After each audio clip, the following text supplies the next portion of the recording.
For somebody to feel like their voice is shut down in fear of not losing what they already have, it's hard. It's hard to hear. It's hard to even, fathom, because we shouldn't be in fear. We shouldn't live in fear of speaking up for ourselves, of advocating for ourselves and for others, as well as we advocate for ourselves, in fear of losing the little that we have. It's very, it doesn't sit well with me. It doesn't sit well with me.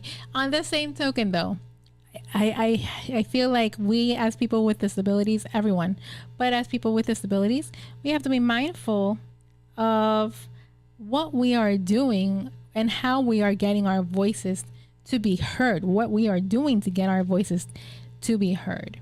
I think that's a big deal because people receive things differently. People receive, certain arguments differently or whatnot. And then when it gets to the point when you're dealing with government people, I think we have to study them. We have to study them. We gotta kind of have their perspective or their preconceived notion of what they think they know, or what they went to school for, what they studied for, all these things. Like, we have to study that before we go and we speak. We have to study that before we go to Congress. And I've seen, people throwing themselves off the wheelchairs and like all this crazy stuff, which, what, if you have to advocate and you're at your wit's end, it is what it is. But there has to be a better way.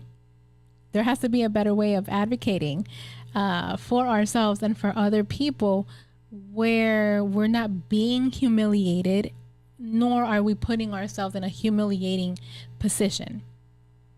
Unfortunately, when we get to that point where we are humiliating ourselves or putting ourselves in a humiliating position of attacking or whatever the case, you are setting up a preconceived mindset, a prejudgment of now a whole group of people, and that is people with disabilities. Because you're representing, right? You're advocating, you're representing. So whatever it is that you're doing at that particular moment now represents that for all people with disabilities.